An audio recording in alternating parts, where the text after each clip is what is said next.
Okay, so this might actually be one of the biggest discoveries coming out of the new Pokemon Sun and Moon news that we got for the beginning of June, which was a lot. I mean, I feel like it's really easy to be overwhelmed by all the information, but specifically right now, we're going to be looking at just the Rotom video on the Japanese trailer, and when you're watching it, it doesn't seem like anything too crazy. Like, you just see Rotom, he hops up, becomes Pokedex, you scroll through, and you're done. And that's just another one of the things, like, about how all the news that we got, all the information, it's just overwhelming. It's like an assault of just tons of new things. Like, when I was first doing my review, and like when I was first doing my first impressions, it was like, oh, there's this, oh my gosh, we learned about this and this and this and this.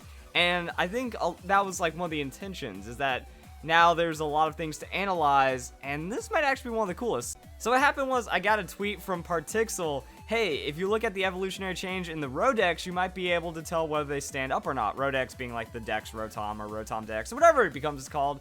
And then a little bit added onto that, Rowlet will be having some big wings, dude.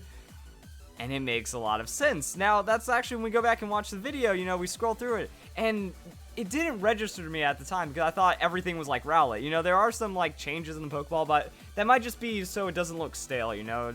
If it's some kind of, like, linear, diagonal thing from the bottom left to the top right, it's going to get kind of boring, and then it'll be very predictable. But when you actually break it down, it's a lot more dynamic. You look at Litten's, it's a little more spread out, but then one is really close to Litten. Then when you look at Poplio's makes this one stand out. It's all over the place. Like, why is he standing up? Why is he going down?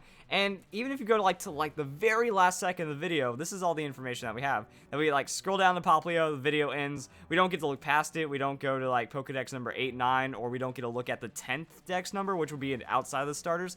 So, very specific on the information we're getting. No, like, super crazy last second frame leaks or anything like that. But the scrolling through does give us information, because we can look at Rowlet. Rowlet is highlighted, and it's the Pokemon that we've caught because of all of the indications that we get about it. And Litten and Poplio, we see them. So at some point during our initial play of the game, we'll encounter them. Most likely the Pokemon from the rival, or just selecting and looking at the Pokemon is enough information to put it into our Rodex.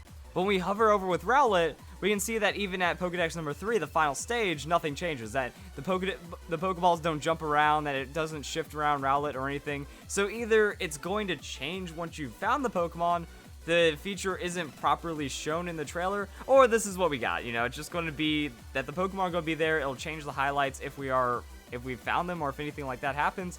And it doesn't look like it's going to change the scale of any of them, which is what brings us into the next part. So let's look at Rowlet, and let's do some theory crafting. Now, I don't want to take fake mons, I don't want to take any of these things. I want to use existing Pokemon design ideas, and then kind of show where the potential evolutionary lines for Rowlet, for Poplio, for Litten, where these guys can come through, and maybe it will help guide future fake mons, because a lot of people, they're just going and doing what they want to do for what they expect the Pokemon to be. However, we start getting a little bit more accuracy down, that if this holds true, and I want to use the rest of the video to kind of show that, hey, there's something to this, maybe we'll get more accurate fake mons, maybe it'll help just guide us properly with all of our theories. So we can see right here, I really like Noctowl. Noctowl seems like it almost makes perfect, it almost fits perfectly into Rowlet's second stage, because it's a little taller, it kind of squeezes in, you know, it's really close to Rowlet, and that's like the generic owl pose, you know, just wings in, chilling, and it looks like it's going to be taller, so more evolved, and stuff like that. I mean, heck, if you recolored,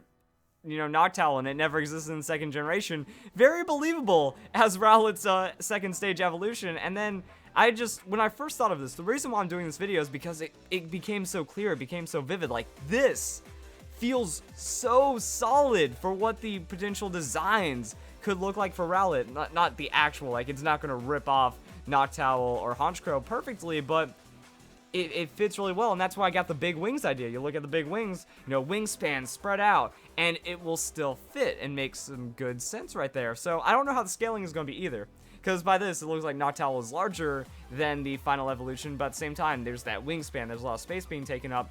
But with this, it's fairly centered.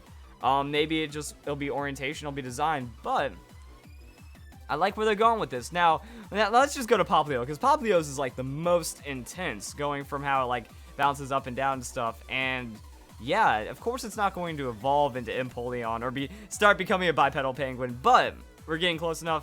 So what it looks like is, since it's taller up, either it's going to be like a really elongated or loopy kind of Pokemon. I was looking at Dugong, I was thinking something like this: Dugong, Walrein, it seems like that's going to be the position, something like that, maybe a little more tilted, and then Popplio is just going to kind of get larger from that scale. But then suddenly, why is that Pokeball more on like the bottom right? Like there's a lot of room for a Pokemon that's standing up, and Empoleon's body shape I feel is about right.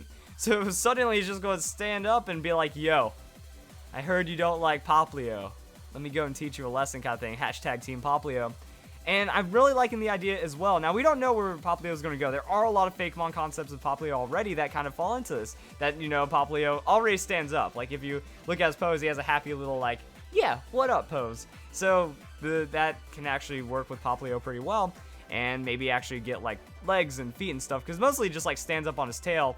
Kind of like the generic, like, seal pose or something like that. Which is pretty cool. And I think that we're already in a good idea with where these evolutions are going. Let's go and look at Litten now. So Litten is also very straightforward, a little more offset. Like Rowlet's is almost a straight diagonal, but Litten's a little more offset. It seems like there's room for longer Pokemon, so I just went and grabbed Persian and Liepard, because it makes the most sense. Because Persian, it'll fit in, it can be like just a slightly larger cat, and then Liepard, an even more larger cat, and just built in a different way or something like that. But it starts bringing in the question of, what do these Pokeballs mean? Is it going to be centered? Is it going to be like where their feet are? Because you can kind of see that if it is centered, it makes a lot of sense with Popplio that, you know, okay, they're standing on the bottom of the screen almost. Or if it's kind of closer to the bottom of their part. Or maybe it just, it doesn't have to be centered. As long as a part of the Pokemon is touching the Pokeball in some way that doesn't look absolutely absurd, it'll be something like that. So Liepard and Persian actually fit in pretty well. But what about a Pokemon that's more just sitting like a cat?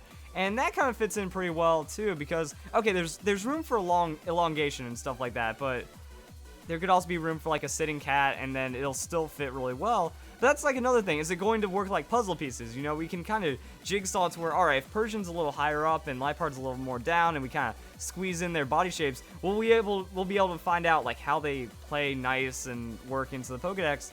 There's a lot going on here. Maybe they'll be shrunken down, maybe they'll be more scaled, because I'm trying to carry this over in scale right now of like the actual size of the evolutions. Maybe they'll all be just the same small size, even though we already know that in the game, like Omega Ruby and Alpha Sapphire and X and Y, you can actually see like size comparisons that are pretty well scaled given what we have compared to other Pokemon. Like Rotom's tiny, and then you put it next to a Pokemon like Groudon or something.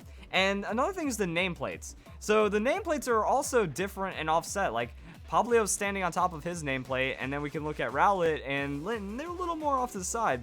So are they going to always be under the Pokemon? Are they going to try to fit in a little more just to where it makes sense? It seems like there's some heavy jigsaw kind of action going on with right here, and maybe it's like, okay, what about Pokemon number 5? The example here is Persian. Is it going to be like aboves and off to some other side? That way there's a lot more room for it to fit Liepard. It's starting to get pretty weird, so I don't know how what happens. Like, there's a lot of different ideas that could go on right here, but I like it because, like I said, it's not linear, it's not predictable. You can see evolutionary lines. You can almost make predictions on what the Pokemon is going to look like if you haven't seen the evolution, because I feel like there's going to be a lot of leaks, but there's still going to be a lot of Pokemon that we don't get to figure out, and that's where things start getting pretty cool. Other than that, I'm trying to really break this down. I think that this is the most we got. I think it is going to be best for like future Fakemons and theory crafting and stuff like this, because there's nothing massive here. Like I said, it ends too soon. We don't get to see any other Pokemon. We don't get to see any other serious interactions with how it goes, but this is enough to actually mean something. I'm wondering if this is intentional. This is subtle.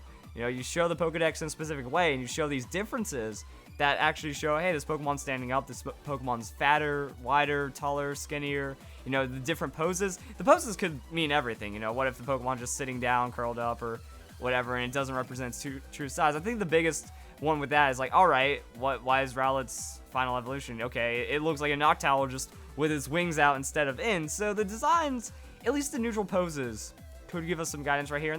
And I think that's it. So leave your comments down below for sure. Do you think this means something? I think this is the biggest that we've got, unless Lugia and Ho-Oh turn out to be there and I got the cloud prediction, you know? Other than that, I think that this kind of tops it. And that's what one thing I want to ask you guys for the end of this video, wrapping up the video, getting all of our information together.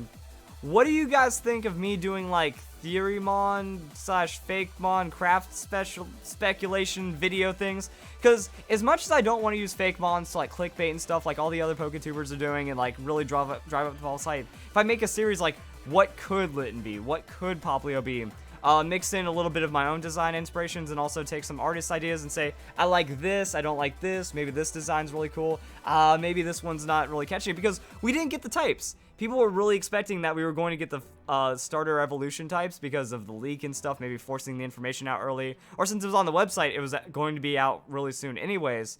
But it looks like, you know, typing still unconfirmed, still not a leak at all, still just fake or false information at this point. So we have to see where that goes. But at this time, I want to do some kind of speculation as like, yeah, the potentials for this Pokemon, what it means.